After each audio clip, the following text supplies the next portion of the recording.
প্রিয় শিক্ষার্থীবৃন্দ, আসসালামু আলাইকুম। টেলিভিশনের সামনে যারা বসে আছেন সবাইকে বাংলাদেশ উন্মুক্ত বিশ্ববিদ্যালয়ের school of agriculture and rural ডেভেলপমেন্টের পক্ষ থেকে জানাচ্ছি আন্তরিক ধন্যবাদ। আজ আমরা বিএ গ্রেড প্রোগ্রামের কৃষি পরিচিতি ও পরিবেশ কোর্সের 1.4 পাঠের ভূমির ব্যবহার ও ফসল পরিসংখ্যান নিয়ে আলোচনা করব। কৃষি কাজের জন্য যে কয়েকটি মৌলিক উপাদান প্রয়োজন তার মধ্যে অন্যতম হলো ভূমি। বিশেষ করে আমাদের মতো উন্নয়নশীল দেশে ভূমি ব্যতীত কৃষিকাজ অনেকটাই অকল্পনীয়। জনসংখ্যার তুলনায় আমাদের ভূমির পরিমাণ অত্যন্ত সীমিত। প্রয়োজনের তাগিদেই স্কুল, কলেজ, অফিস, আদালত, বিশ্ববিদ্যালয়, মসজিদ, মাদ্রাসা, মন্দির ইত্যাদি নির্মিত হচ্ছে, কিন্তু সেই তুলনায় আমাদের জনসংখ্যা আমাদের ভূমি একদম বৃদ্ধি পাচ্ছে না। আমাদের যতটুকু ভূমি আছে ততটুকুকে যদি আমরা সঠিক পরিকল্পনা ও বাস্তবসম্মত উপায়ে ব্যবহার করতে পারি, তবে একদিকে যেমন ভূমির ব্যবহার নিশ্চিত হবে, অন্যদিকে পরিবেশের ভারসাম্য বজায় রেখে আমাদের উন্নয়ন করা সম্ভব হবে। সঙ্গত কারণেই ভূমির ব্যবহার ও ফসল পরিসংখ্যান বিষয়ক আজকের আলোচনা অত্যন্ত গুরুত্বপূর্ণ।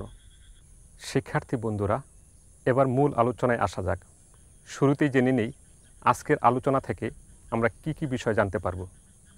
মোট ভূভাগের পরিমাণ ও এর শ্রেণীবিন্যাস জানতে পারব, শ্রেণীবিন্যাস ভিত্তিক ভূভাগের বিবরণ দিতে পারব, মোট ফসলি জমি কী এবং এর পরিমাণ কত তা জানতে পারব, শস্য চাষের নিবিড়তা কী ও তা কীভাবে নির্ণয় করতে হয় তা জানতে পারব, ভূমি ব্যবহারের পরিসংখ্যান সংক্রান্ত ধারণা পাব এবং ফসল পরিসংখ্যান সম্বন্ধীয় তথ্য জানতে পারব।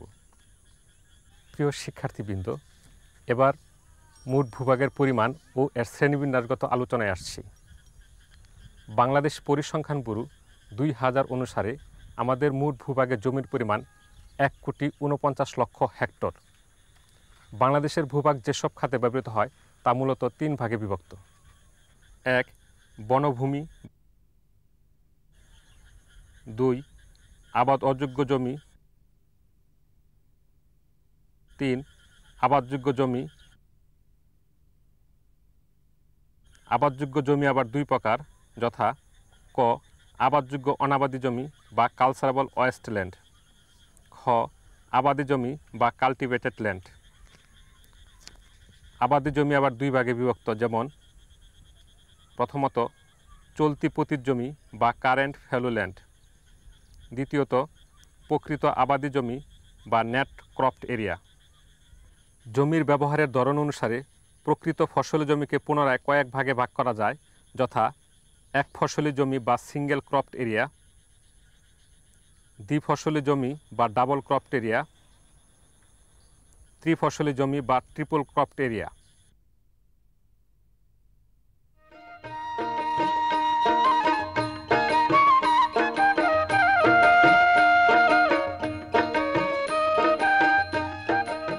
শিক্ষার্থী বন্ধুরা, এবার শ্রেণীবিন্যাসগত আলোচনায় আসছি। প্রথমেই বনভূমি বা ফরেস্ট ল্যান্ড। বাংলাদেশে প্রায় 26,28,000 হেক্টর ভূমিতে বন রয়েছে, যা মোট ভূমির শতকরা প্রায় 18 ভাগ। অথচ কোনো দেশের প্রাকৃতিক ভারসাম্য রক্ষার জন্য তার মোট আয়তনের 25 ভাগ অঞ্চলে বনাঞ্চল থাকা দরকার। বনভূমির দিক হতে আমাদের দেশের প্রধান 5টি বৃহত্তর জেলা হচ্ছে পার্বত্য চট্টগ্রাম, খুলনা, চট্টগ্রাম, সিলেট ও ময়মনসিংহ। এছাড়াও গাজীপুরের ভাওয়ালে ও টাঙ্গাইলের মধুপুরে ঐতিহ্যগতভাবে বেশ কিছু বনভূমি রয়েছে। দেশের যেসব জেলায় বনাঞ্চলের পরিমাণ খুবই কম সেগুলি হলো বৃহত্তর ফরিদপুর, যশোর, কুষ্টিয়া, বগুড়া ও পাবনা। সাধারণভাবেই এদেশে বনাঞ্চলের পরিমাণ কম, তদুপরি অনিয়ন্ত্রিত ও অপরিকল্পিত উপায়ে যেভাবে বনাঞ্চল ধ্বংস করা হচ্ছে তা যদি রোধ না করা হয় তবে ভবিষ্যতে আমাদেরকে বিভিন্ন বিরূপ পরিস্থিতির সম্মুখীন হতে হবে। এমনকি এদেশ মরুভূমিতে পরিণত হতে পারে, যার কিছু আলামত দেশের উত্তরাঞ্চলে এখনই দেখা দিয়েছে। অনিয়ন্ত্রিত ও অপরিকল্পিত উপায়ে বনাঞ্চল ধ্বংসের পরিণতি ভয়াবহ রূপ নিতে পারে। প্রথমত অনাবৃষ্টি। অনাবৃষ্টির জন্যে মরুকরণ হতে পারে দেশে। তাছাড়া বায়ুমণ্ডলের কার্বন ডাইঅক্সাইড এবং অক্সিজেনের ভারসাম্য নষ্ট হতে পারে। গাছপালা যদি না থাকে, গাছে যে কার্বন ডাইঅক্সাইড গ্রহণ করতো ওটা গাছ গ্রহণ করতে পারবে না, যার ফলে বায়ুমণ্ডলে কার্বন ডাইঅক্সাইডের পরিমাণ বেড়ে যাবে। এর ফলশ্রুতিতে ওজোন লেয়ারের উপরে বিরূপ প্রতিক্রিয়া হয়, যার ফলে পৃথিবীর উষ্ণতা বৃদ্ধি পাবে এবং এর ফলশ্রুতিতে পর্বতের উপরিভাগের জমা বরফ এটা গলতে শুরু করবে এবং এটা ধীরে ধীরে সমুদ্রপৃষ্ঠের পানির উচ্চতা বাড়িয়ে দেবে। এই বাড়িয়ে দেওয়ার ফলে বাংলাদেশের দক্ষিণাঞ্চলের নিম্ন অনেক বিরাট এরিয়া একটা ডুবে যাওয়ার সম্ভাবনা আছে। শিক্ষার্থী বন্ধুরা, এবার আবাদ অযোগ্য জমি বা নন অ্যারাবল ল্যান্ড নিয়ে আলোচনা করব। যে জমিতে ফসল আবাদ করা সম্ভব নয় তাকে আবাদ অযোগ্য জমি বলে, যেমন পাহাড়ের খাড়া ডাল, কাঁচা বা পাকা রাস্তা, পুকুর বা নদীর তল, স্থাপনা অধিকৃত বিভিন্ন জায়গা যেমন স্কুল, কলেজ, মসজিদ, মন্দির, মাদ্রাসা, বিশ্ববিদ্যালয় ইত্যাদির স্থাপনা অধিকৃত জমিসমূহ। বাংলাদেশে এর পরিমাণ 34,15,000 হেক্টর, যা মোট ভূমির শতকরা প্রায় 23 ভাগ। অপরিকল্পিত নগরায়ন ও শিল্পায়নের ফলে আমাদের দেশে এই জমির পরিমাণ দিন দিন বৃদ্ধি পাচ্ছে।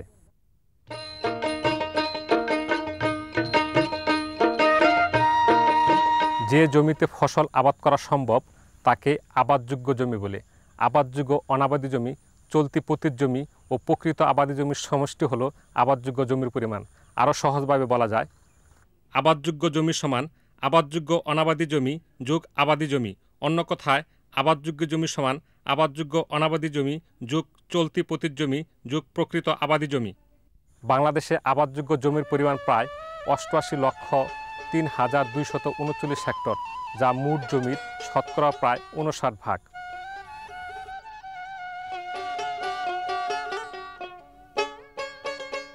আবাদযোগ্য অনাবাদি জমি বা কালচারেবল ওয়েস্টল্যান্ড।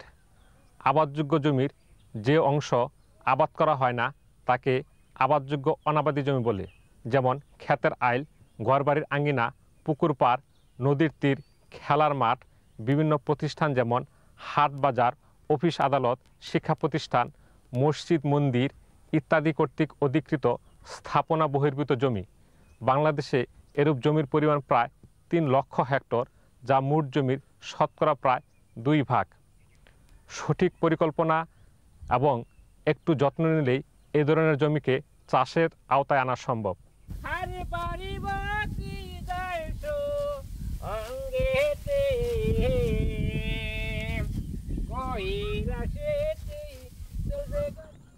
আবাদি জমি বা কাল্টিভেটেড ল্যান্ড। যে জমিতে ফসল ফলানোর উদ্দেশ্যে চাষাবাদ করে ফসল উৎপাদন করা হয় তাকে আবাদি জমি বলে। এর পরিমাণ প্রায় 85 লক্ষ হেক্টর, যা মোট জমির শতকরা প্রায় 57 ভাগ।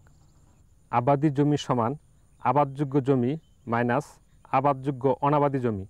অন্য কথায়, আবাদি জমি সমান চলতি পতির জমি প্লাস প্রকৃত আবাদি জমি।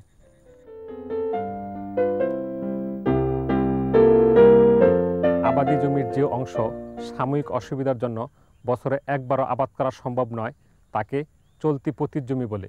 সাময়িক অসুবিধাসমূহ হতে পারে অতিবৃষ্টি, অনাবৃষ্টি, বন্যা, খরা, কৃষকের মূলধনের অভাব, ঋণ প্রাপ্তির অভাব ইত্যাদি।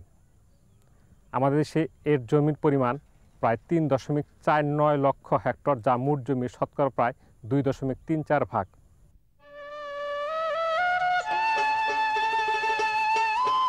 বাস্তবে বছরে যতটুকু জমিতে চাষাবাদ করে ফসল উৎপাদন করা হয় তাকে প্রকৃত আবাদি জমি বলে।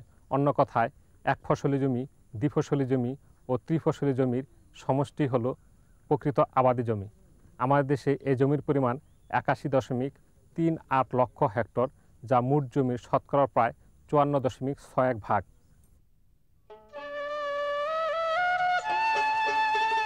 এক ফসলি জমি বা সিঙ্গেল ক্রপড এরিয়া। যে জমিতে বিভিন্ন সীমাবদ্ধতার কারণে বছরে মাত্র একবার ফসল আবাদ করা হয় তাকে এক ফসলি জমি বলে।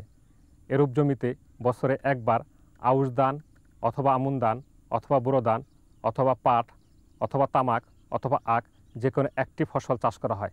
আমার দেশে এরূপ জমির পরিমাণ প্রায় 30 লক্ষ হেক্টর, যা মোট জমির শতকরা প্রায় 37 ভাগ। আমাদের 2টা ফসল করলে মনে করেন যে অনেক সুবিধা।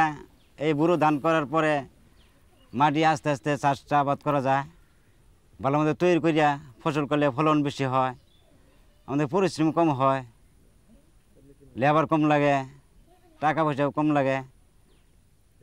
এই বিভিন্ন ফসল আর 2টা ফসল করলে আমার সুবিধা অনেক বেশি ভালো। 3টা ফসল করলে আমার পরিশ্রমও বেশি, খরচ বেশি, মাটির সার মার প্রয়োগ করুন লাগে বেশি।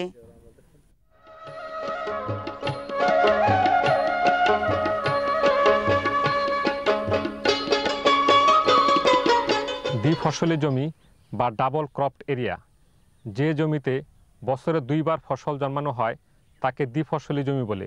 যেমন বুড়ো ধান চাষের পর ওই জমিতে আমন ধানের চাষ, রবি শস্য চাষের পর ওই জমিতে পাট বা আউশ ধানের চাষ ইত্যাদি। আমাদের দেশে এরূপ জমির পরিমাণ প্রায় 41.48 লক্ষ হেক্টর।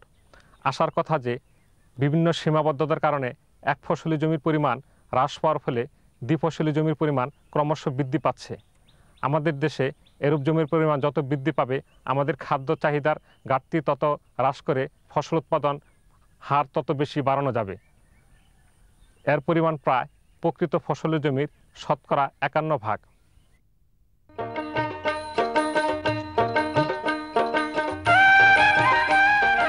ত্রিফসলি জমি বা ট্রিপল ক্রপড এরিয়া, যে জমিতে বছরে 3 বার ফসল জন্মানো হয় তাকে ত্রিফসলি জমি বলে।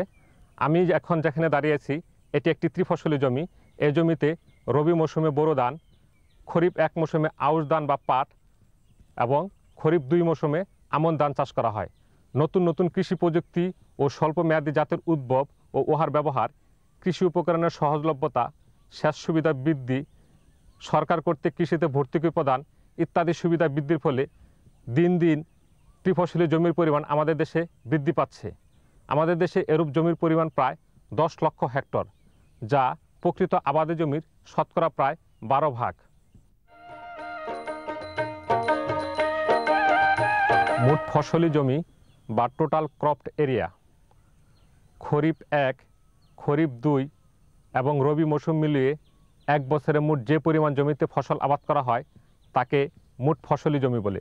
মোট ফসলি জমিকে আমরা এভাবে বলতে পারি, মোট ফসলি জমি সমান এক ফসলি জমি গুণন 1 যোগ 2 ফসলি জমি গুণন 2 যোগ ত্রিফসলি জমি গুণন 3। বাংলাদেশে মোট ফসলি জমির পরিমাণ প্রায় 1,42,78,138 হেক্টর।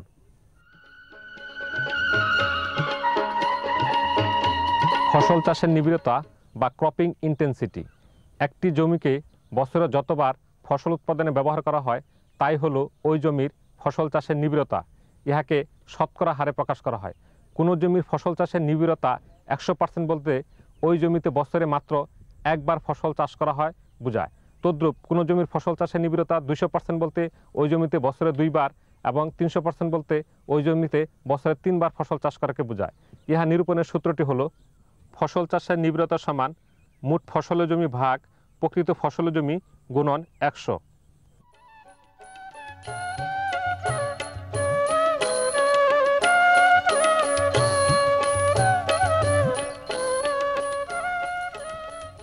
ভূমি ব্যবহারের পরিসংখ্যান, কোনো দেশের ভূমি বিভিন্ন খাতে ব্যবহৃত হতে পারে।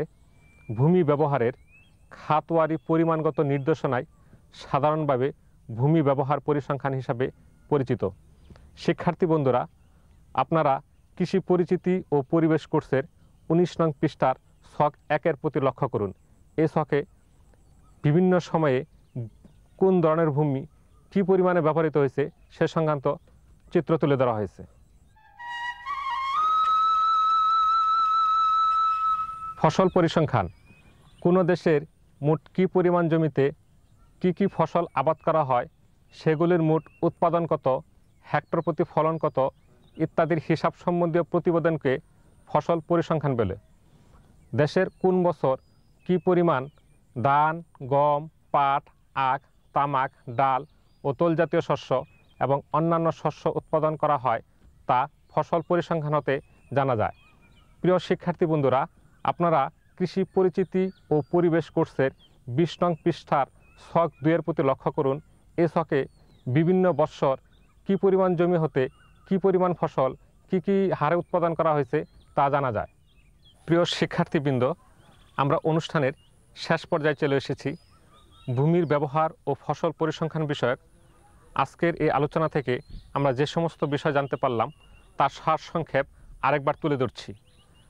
বাংলাদেশের ভূভাগে মোট জমির পরিমাণ প্রায় 1,49,00,000 হেক্টর। এই জমি প্রধানত 3 ভাগে ব্যবহৃত হয়, যথা বনভূমি, আবাদ অযোগ্য জমি এবং আবাদযোগ্য জমি।